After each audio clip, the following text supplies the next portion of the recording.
This Atlanta Falcons team preview edition of the Sports Gambling Podcast is brought to you by Underdog Fantasy. Underdog is giving away $15 million in Best Ball Mania 5. Sign up with SGPN to claim your first time deposit offer up to $250 in bonus cash. UnderdogFantasy.com, promo code SGPN. We're also brought to you by Rhythm. Rhythm's college football and NFL picks and projections are now live. Claim your 7-day free trial today by going to sportsgamblingpodcast.com/rhythm. That's sportsgamblingpodcast.com/RITHMM. This is Jerry Glanville, and you're listening to SGPN. Let it ride, brother.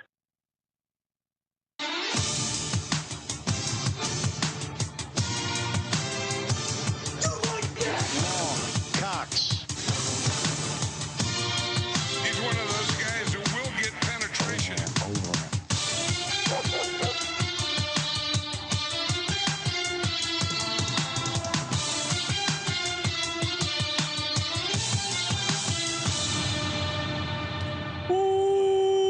Welcome everyone to the Sports Gambling Podcast. I'm Sean, stacking the money green with my partner in picks, Ryan, Real Money Kramer. What's happening, Kramer? Dog. He could fumble.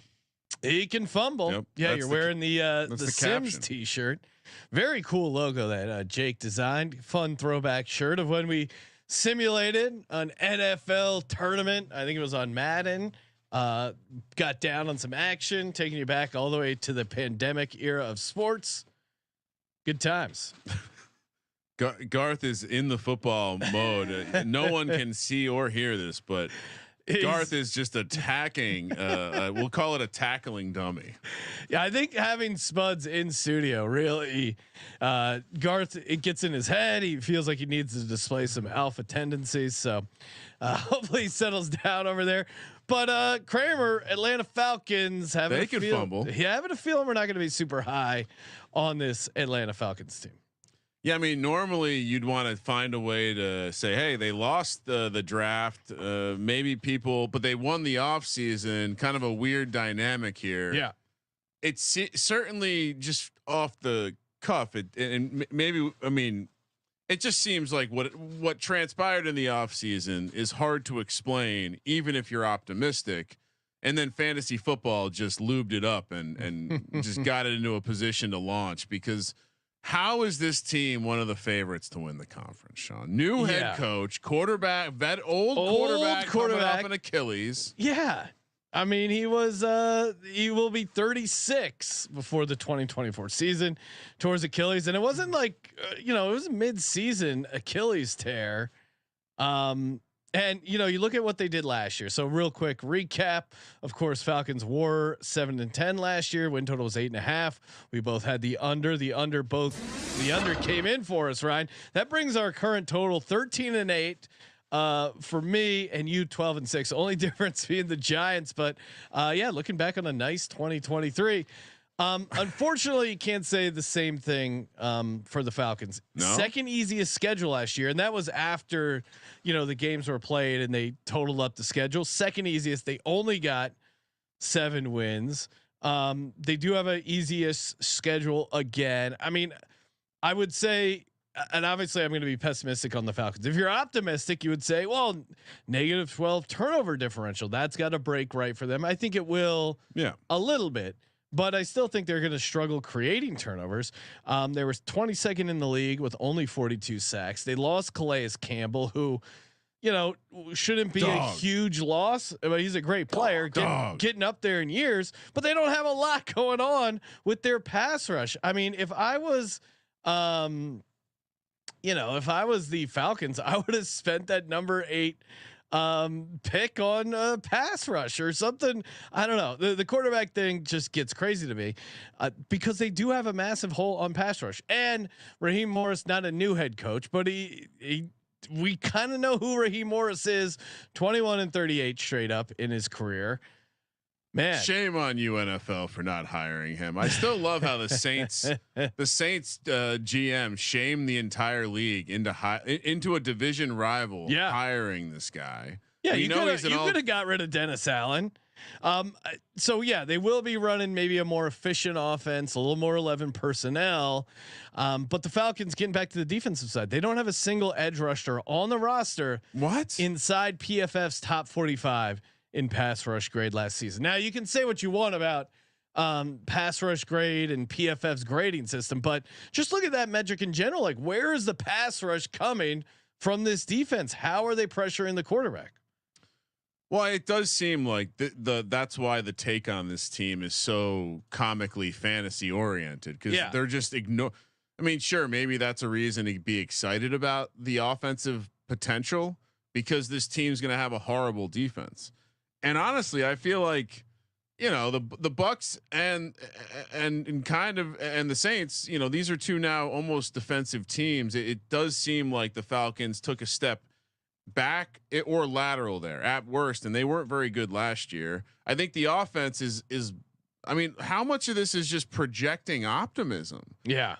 Okay, Kyle Pitts is going to be different this year. I swear. Drake London, that crazy knee injury that no one wanted to talk about is going to be going to be different. I'd say the receiving group is that's the piece that I'm okay. Outside of Kyle Pitts, I do like Drake London. Darnell Mooney's a nice piece. I like how they traded Desmond Ridder for Rondell Moore. And then Bijan Robinson, he made some highlights, but they're still talking about Tyler Algier. You still have Kirk Cousins. You have to buy into the idea that Kirk Cousins is going to be more than just, I mean, I guess the argument is if he's just average, it's an upgrade on last year. But my big question, big circle, get the big marker out on the whiteboard. First time play caller. Oh, first time play caller. Ryan, he called plays in the preseasons one time because Sean McVay likes to give his assistants an opportunity. It's just a lot of moving parts here. I'm sure that won't be. And we've seen veteran quarterbacks struggle to acclimate to a new system late in their career. I mean, you know, Brady is probably a good example. Russ didn't look great in year one of Denver. In fairness, it is the same system as Minnesota. Okay, yeah, but I'm just saying, like, ish. Yeah, there's still going to be a lot new play caller, no chemistry really is the biggest thing. I think, you know, we just taped the Steelers one. The difference to me is the institution surrounding the Steelers, all the continuity, the Tomlin. You have a new head coach, new play caller, and new veteran quarterback coming off the Achilles injury, and he wasn't even, you know, some of that early OTA stuff where you're learning the offense, you're getting your timing, your rhythm down with some of these offensive players. He was, I correct me if I'm wrong, but he wasn't at all of those early OTA stuff. No, yeah, you're not wrong. Yeah, but I mean, he seems healthy enough. But whatever. I think to me, but you started talking about the organizational stuff. Yeah, I think that's big on the Falcons because, I mean, what is going on with between the situation where, you know, you have a GM that was allowed to fire a coach, bring in this whole new staff, seemed to be a little bit of surprise when you drafted a quarterback, at least in the video we saw. It certainly surprised Kirk Cousins and his agent because they went out of their way to say, "Hey, we didn't see this coming." You pay this guy like he is the savior, Sean, and then you draft the quarterback of the future. I thought about this a little bit. How many times has Kirk Cousins, just regular? We learned in QB1, just a regular old Joe. Yeah. How many times have we seen him use the media to get a message out? Honestly, I like think back. No, and he was very transparent about taking franchise tags and guaranteed money, and like I want the most money for me and my family. And so for him to go and approach this new situation with the Falcons, I mean, again, maybe he's seeing a little bit of a Redskin situation with this franchise, and he's already having to get out. This is the first time I remember, to your point, Ryan, leaking, or not even a leak, like his direct agent announced it. Yeah. When have you ever heard Kirk Cousins disgruntled? Which is pretty interesting because, to your point, he went through a number of franchise tags and it was always like, "Hey, you want to franchise tag me? Sure, whatever. I'll take the 40, the 45." I mean, it worked out. He played his cards perfectly. He played the hand he was dealt great. And even like getting out of Minnesota for how long he was there, for the success he had, I felt like it was relatively painless. This was the first time, and Atlanta's supposed to be the new wife. Atlanta's supposed to be like, oh, hey, everything's. I mean, he's moving his stuff in, and they're already getting in a fight. That's not a great start.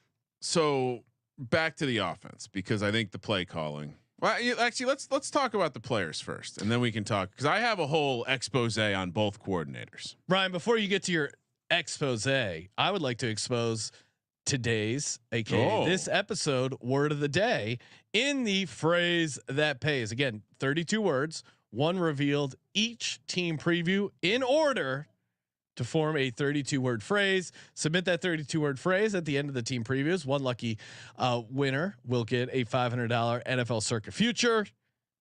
Falcons team preview. The word is was. WAS was. Are you writing down it? You keeping track? No. I just had a great idea for a clip at the end of this. Once someone wins, Adi will clip together you saying the entire phrase. Oh, that would be pretty fun. Yeah. So I was gonna type it to Josh off camp, but now we pulled back the curtain, and that's still everyone gets to see the process. People will still process. be surprised and enjoy that clip when it comes. It's one of those types of clips we don't typically do, like the celebration of something we just did, because who the fuck cares? Move on to the next thing. All right.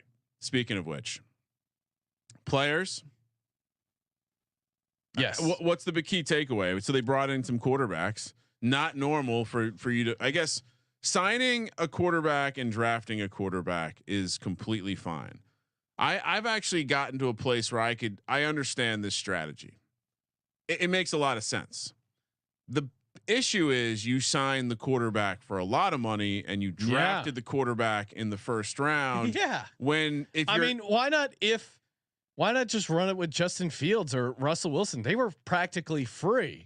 And you could have kept the draft capital, and you could have kept all that salary cap because to bring in Danielle Hunter, to bring in some pass rushers to make this team a more competent team. Because the GM realizes he's getting another chance at life, and he wants to have insurance. Yeah. And so you go out and sign a guy, messaging to the team that we're ready to win now. But then you use your most valuable draft asset. And by the way, you surround the offense with talent. Look at the additions, basically exclusively on the offensive side of the ball. Dream team. You then I do like the Darnell Mooney signing. You use the biggest piece of your draft equity. You then use on a player who hopefully does not play this year. Best case scenario or next year. Yeah, in a draft where the best defensive players were falling, and you could have had your pick of the litter of, and I think some would still argue the defensive line and edge pieces that were available 100% are potentially defense changing type of guys. And so I think from that as a starting point, you've created this confusing message. Yeah. That led Kirk Cousins to reach out to his agent and to say, like, hey, do something on social media. This pisses me off. Let people know I'm angry.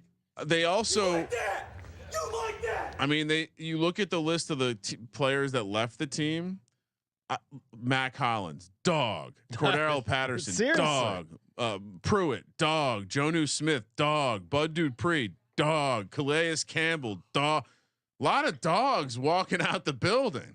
I mean, and also just production, like competent starters, competent guys. Like it's just, don't worry, we got Ross Dwelly. It's just so many moving parts that all have to hit. Like everything goes right in a Atlanta scenario, and I still can't get. You're still with Kirk Cousins, right? You're still. I mean, we saw the ceiling with Kirk Cousins. It's maybe one playoff win. How many games did they win last year? Who? Falcons. 7. So you would even agree that the quarterback situation is probably upgraded by a win or two. I would, yeah. Yeah.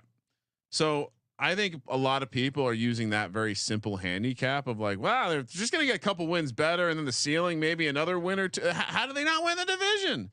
They're not looking at the defense. They're not focusing in on the coordinators in this situation. No.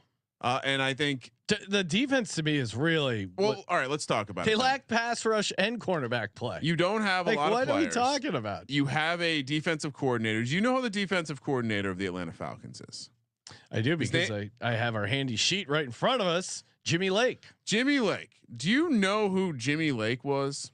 Jimmy Lake was the guy, and he was coaching again. He came over from the Rams. He was a defensive assistant last year. But do you remember? Why am I blanking on the name? The Boise State coach who went on to coach Washington.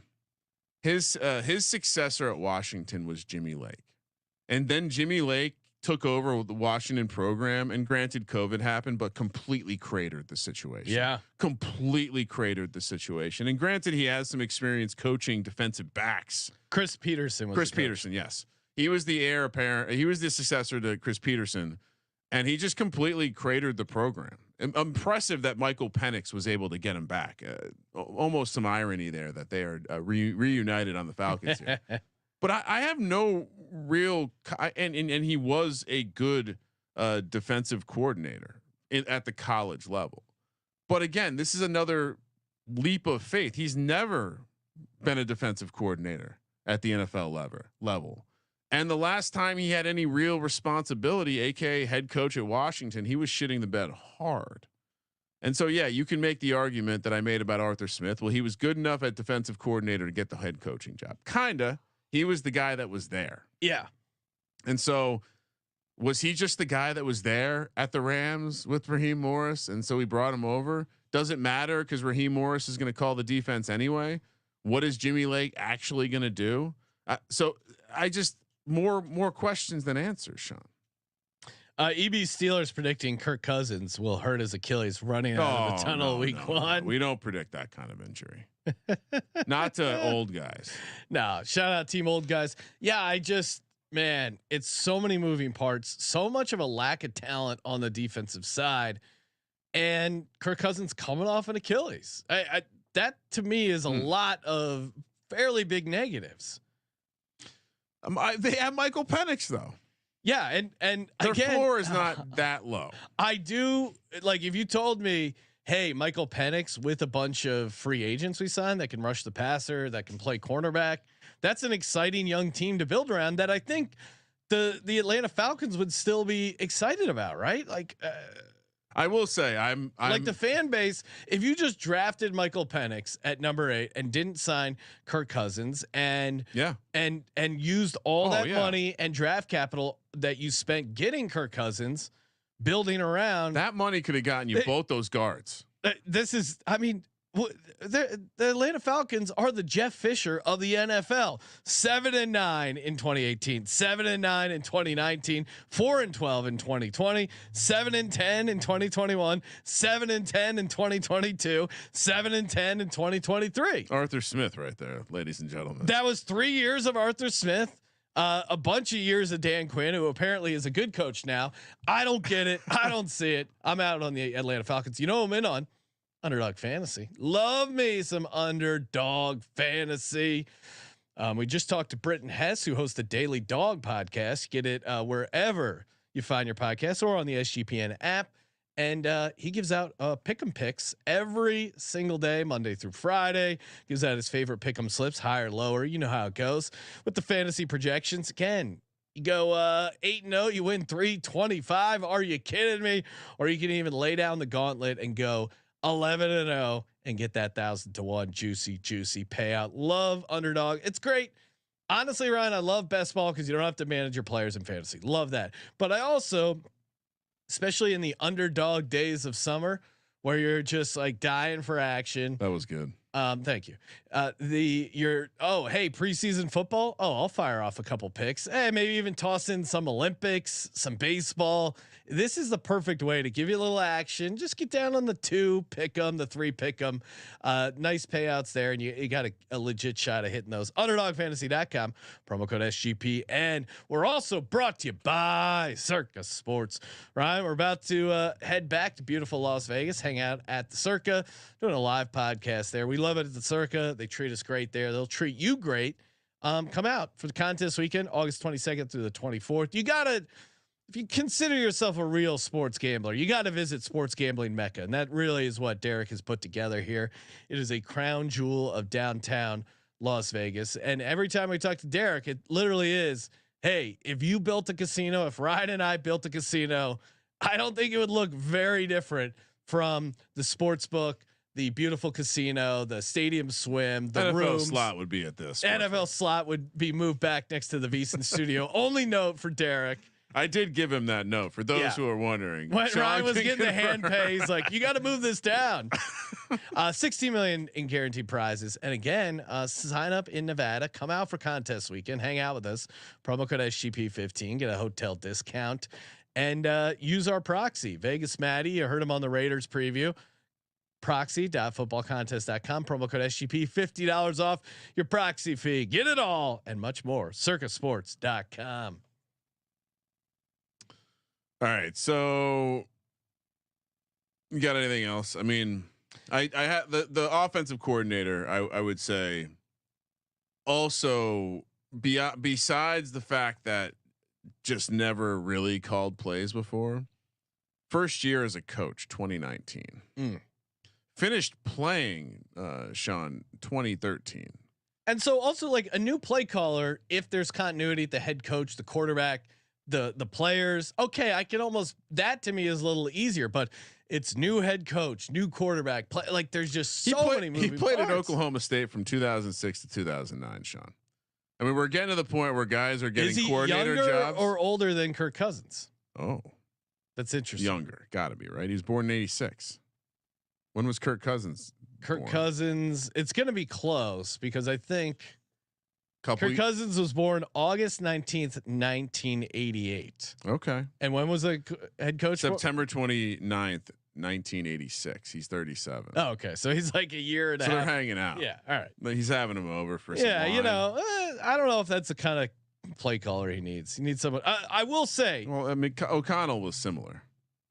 if you're talking optimistic, add in their offensive line because I do think it was a pretty good offensive line. They're bringing back the same 5 guys, which again got buried. They were a very good run blocking team. Now maybe some of that is Arthur Smith's scheme. I know everyone wants to throw Arthur Smith under the bus, but you can't point to good things and be like, yeah, well, that's a positive. Well, what it wasn't a positive last year.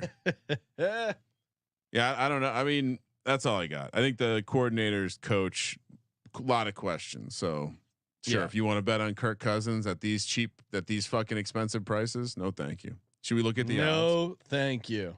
You like that? Yeah, let's get into it. So again, maybe slightly out of order here at this point with some guests popping around, but we've officially hit our first 9.5. Yeah. Win total. This was bet up, if I'm not mistaken, and a lot of that has to do with the fact that they're favored. Oh wow, something just blew up the sheet. They're favored in 16 games. So I think going from 8.5 up to 9.5 makes sense. Missed playoffs is plus 165. Are you kidding me? Division minus 120. 11-1 to win the conference. In what world? 28-1 to win the Super Bowl. He couldn't get it done with Justin Jefferson. And like, you think Drake London's Justin Jefferson? I don't know, man. I just don't see these odds are just bananas. Yeah, no, I just lost. Are you updating something in the sheet, Sean? Yeah. Oh No, not updating. I just typed in my underdog play. That was it. Okay. All right. We're down. We completely lost that thing. All right. Yeah. So I would say, let's go through the schedule. Let's get it. Bring the schedule up, Ryan. Mm-hmm. All right. First 4. And again, we have to reference it because we bring it up when it's road games. They have 3 home games out of 4. Okay. But and this is interesting because you could say 3 home games, but you look at this schedule, it's not particularly easy. The first 4, and again, all the all the moving pieces, you're going to be in trouble. Oh, I see what happened. All right. All right. Steelers at Eagles, Chiefs, Saints. I'm gonna chop the Panthers get swept by the Falcons. Everything else at chop. What do you got here? You going 3-1? 1-3. for the Atlanta Falcons. I think they're going to lose 1-3. I think they're going to lose the Steelers. Yeah, I can buy into that. Kirk Cousins on the road against the Eagles home opener on Monday Night Football. We own Kirk Cousins at home in Monday night. And yeah, sorry, you're not beating the Chiefs. Saints, I'll give you that one. That's it. All right. Easy enough. Feels optimistic too, because I feel like the Saints could absolutely punch them in the mouth. Hate week, as they call it. All right. The sheet has been repaired. Oh, thank God. Well, and that's not just for God. Also, the anonymous cheetah and the anonymous mink, Yeah, a who bunch are currently of hanging out. people are enjoying the sheets again. Get in on the Patreon, weekly pick'ems as well. Shout out to last week's winner, our own Jake Paquin. Ryan won $100 Circa future. So I did enjoy that behind the scenes conversation. Yeah, I was like, "Congrats, Jake!" And he goes, "Awesome." He goes, "Instead of a future, I'm going to be out there. Can I just put in a crazy parlay?" Yeah. I go, "All right, yeah, we'll allow that." Oh yeah, I just love how the permission was asked for. All right, next up, and again, a lot of home games here to start the year. Thursday night football against the Bucks. I'm sure Sean will remind us of that rookie head coach. Yeah, now again, technically a rookie, but early rookie coordinators on both sides of the ball. Yeah, at Panthers. That's the other thing. They're why would you bring in a young offensive Raheem Morris with two rookie DC? Like I get I totally get the DC because that's your guy. You're bringing him with you. Yeah, you're the defensive coach, but. Just like if you were an offensive coach, don't you want someone on the other side who's going to take a little bit more responsibility? Salty vet has done it before. Will understand how to be on the sideline, call plays, still be the offensive coordinator. We always see this when guys level up. There's often a trip up. So Bucks on Thursday Night Football, then at Panthers, Seahawks at home, and at Bucks. So they play both the Bucks games pretty early here. I said I was going to chop up the home games. Do I caveat this Thursday night and I accidentally have the Bucks sweep? No, I can't do that. I mean, can't break the rules. Bucks certainly can sweep them. You have them going 2-2 here. Yeah, I mean, with the Panthers in there, and I don't maybe know. 3-1. They might beat Seattle. So they might beat Seattle. They'll probably beat the Panthers. Even though it's at Carolina, although I don't know, man, like dome teams outdoors, that might actually be a surprise. I'll go 2-2. I'm applying, although, yeah, if you went 3-1, I wouldn't make fun of you. All right. I'll go 2-2. Next up, we got the Cowboys at home, at Saints, at Broncos, a late bye, which could be just not good for them. And then Chargers at home. There's a lot of teams, as I think about this, that we're going through the schedule where if they're physical and they're going to be able to run the ball against that defense, like what are they going to do? Yeah, it's interesting. I mean, a team like the Broncos, Saints, Broncos, Cowboys, even to some extent outdoors, getting a little chilly there. Kirk Cousins outside of a dome. I think that's a good spot for the Broncos. I think, their little trio of running backs might be able to lean on this Falcons defense. It's a non-conference road favorite spot, which always dangerous. And you're coming off, and it's a back-to-back road spot after you played the Saints. So let's say we're optimistic. You beat the Cowboys, you beat the Saints, lose at the Broncos. And then I do like Chargers. I think this actually is a good matchup for the Chargers. So I'll go 2-2 again. And I could make the case for 1-3. 2-2. So we both have them 5-7 right now. Yeah, you can only make them so bad. All right, then we have at Vikings, at Raiders, little Kirk Cousins revenge spot there. At Raiders on Monday night, Giants at home, at Commanders, Panthers at home. So you get the Panthers and Giants at home. I think those are two obviously very winnable games, but the road games, a lot of winnable games here. Yeah, I mean, at Vikings will be up for that. I don't think they win the Vikings and the Raiders games because I think either if they beat the Vikings, that's a letdown spot afterwards. Then I could see Vegas getting up for that. At Commanders, you might be able to win that. Oh, you know what? What I mean, it feels like we're driving down the path of a 8 or 9 win season. I'm going 8 and 9. I mean, after looking at their schedule, 8-9, perfect sense. There'll be a game under 500. They'll be playing a meaningless game against Carolina at home. Michael Penix will get some looks. I tried to warn you. What do you mean? Oh, about when how, we were talking about the Saints, how it seemed as I was looking at these last two teams in the division. Is this the first division we're completely wrapping? Yeah, I think so. Yeah. I just was trying to warn you that I think the Falcons can only be so bad, and I think but I like how I got it. So I got Tampa Bay first, then I have I got New Orleans 7-10. Yep, and then Carolina, God knows, just wherever they are, they're in the basement somewhere. Carolina, Ryan, you had them 4-13. I have them 5-12. Yeah, this sounds about right. And then Tampa Bay went in the division. So you finished 3-2. Yeah, I think that makes sense. As much as I want to hate more on this team, I think them not to make the playoffs and their under win total is a great place to start. So you got an 8-9. I think I'll do the same. Win total is officially 8.5 or no 9.5. 9.5. Yeah, I mean 9 feels like the ceiling for this team. Love 9.5. Love missed playoffs. Can you remind us of the missed playoff price? I will. I'll not only do that. Oh, there you go. Plus odds on this. I mean, when was the just look at the Falcons as an organization. So yeah, I have the Bucks finishing 10-7, the Saints and the Falcons finishing 8-9. Yeah, so that feels right. Similar, but I have Saints at 7-10. I think the Falcons being a slightly better version makes sense. Ryan, what was? I'll make this prediction. We will have coaches will cost games this year for this team.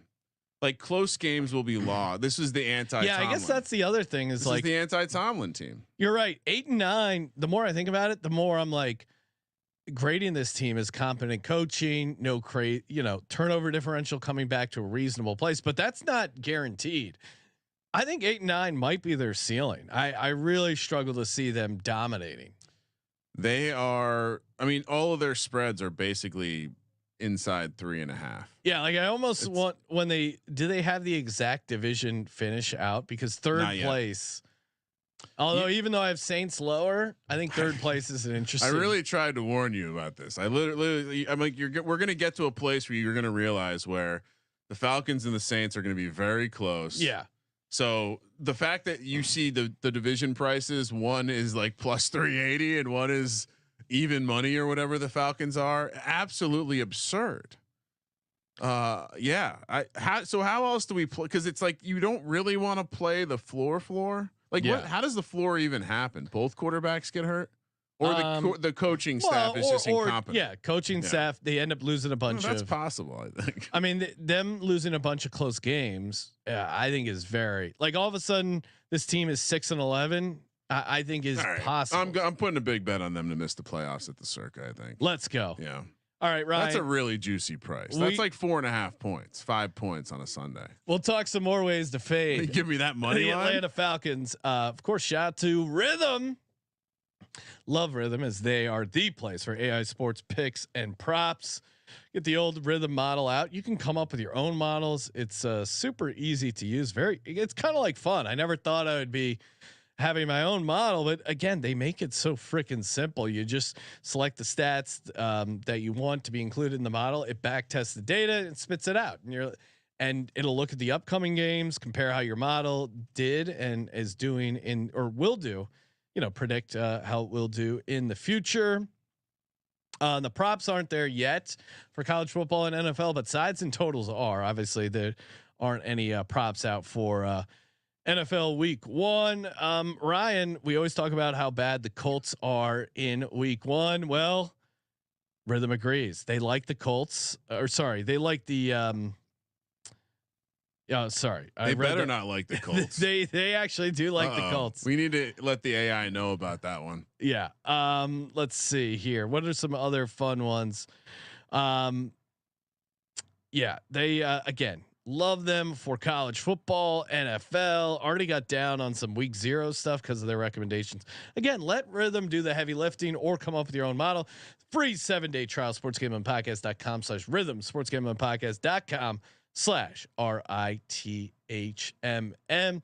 And of course, we're brought to you by Game Time, your game time guarantee. You're not going to find lower prices for a game. Same ticket, same row, same section. If you can, let Game Time know. They will refund you 110% of the difference. Again, they put that in there because they know you're not going to beat them, especially when you use that promo code SGPN. You get $20 off. Go to gametime.co or download the Game Time app. Perfect for last minute tickets. Just went to the Phils Dodgers. Thanks to Game Time. Got me in, got me out. Great pricing, great experience, very easy to use. Download the Game Time app and use that promo code SGPN. All right, you want to have some real talk? Sure. I'll put my positive Falcons bet out first. Michael Penix, Rookie of the Year, is out to 70-1. Give that to me. Because I'm still okay with the idea that if he plays enough games, and unlocks something here, and they are good. Because as you heard, as I kind of got there eventually, but this is I said there wasn't a low floor, but there is a low floor because the coaches could be complete trash. I also think there's a high ceiling. Maybe they're all good coaches. Maybe the Saints GM was right, shaming the rest of the NFL into hiring Raheem Morris. Maybe these first time coordinators will have success. Maybe. And so if that happens, do I want a piece of Michael Penix at 70-1, Rookie of the Year? Yes. I'm not playing it, but I love the spirit. It's a great Hashtag Legends only. Rattler's 100-1, by the way. We failed to talk about that on the Saints episode. I don't know. What do you do here? It's tough because it's like the the interesting stuff that we like usually in these markets are the kind of like division stat leaders, some long shot stuff. But it's tough to get there with this team because Kirk Cousins, comeback player of the year, 5-1.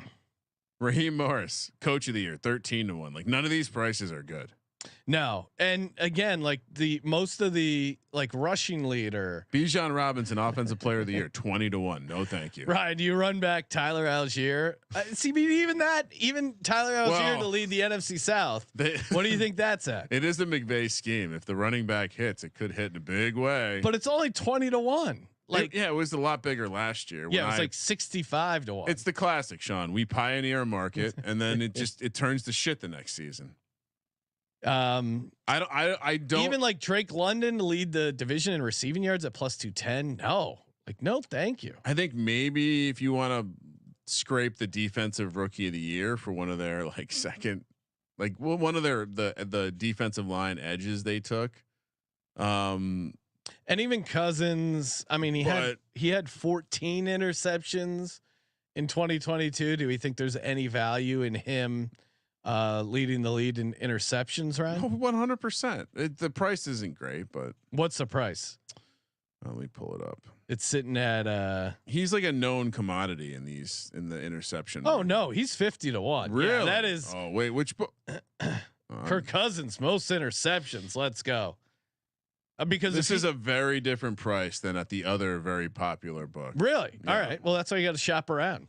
And don't put me down for Kirk Cousins most interceptions. I mean, 50-1. I love this. Also, maybe Michael Penix too. Do they have that one? They're not offering that. For my underdog play, definitely Kirk Cousins lower 28.5 passing touchdowns. It's just like a lot of stuff has to go right to throw for 29 passing touchdowns in the National Football League, right? That's your angle? Yeah. I'm actually, I lied. I have two optimistic takes. Okay. On the Falcons. Darnell Mooney higher 575.5 receiving yards. Oh, is that an underdog? Yep. You know what? Change mine to that because I actually like that better.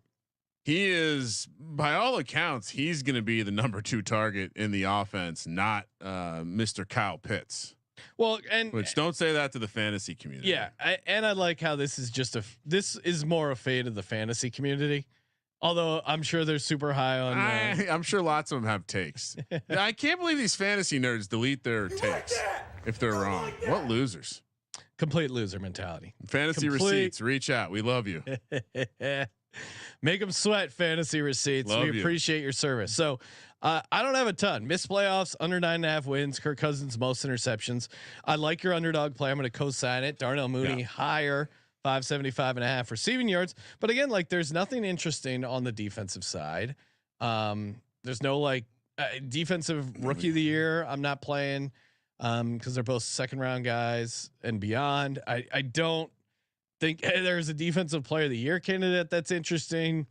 I think rookie, if you have some sort of insight, which I don't think any of them fit the bill, because I don't know how many of them are even going to have a ton of playing time right away.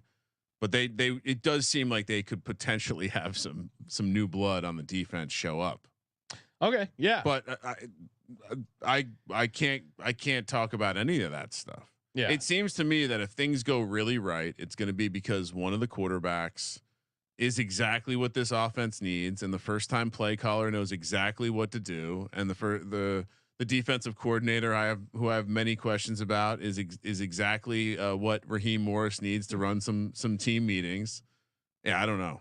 I feel like Arthur Blank is going to be on the sideline a lot this season, and that's not in a good way, because where he's up in the Super Bowl 28-3. No, that's the joke. Whenever he's on the field, it's not a good thing. He's like the Nick Castellanos of owners. It means you're not like but it's only for his own team's fortune. If he's willing to look past the fact that he mushed his own team by going down on the field to breathe down your neck. You must never go down on the field again. Well, don't you remember Arthur? He started coming down on the field a lot more with Arthur Smith there at the end. So. Yeah, bad times for Arthur Smith. Arthur and Arthur Crime. EB Steelers in the chat, and shout out to the chat. Loyal DGen, CD Mills, Japan. Love me some Japan. EB Steelers fellow Jersey legend. Yeah. He wants to know what county you're from, Ryan. Union. He says Middlesex. Right stand next, up. Yeah, right next door. We're Japan's pointing out, Coach, these 2-a-days are killing me. Hey, hit the water, take a lap, Japan. Come on.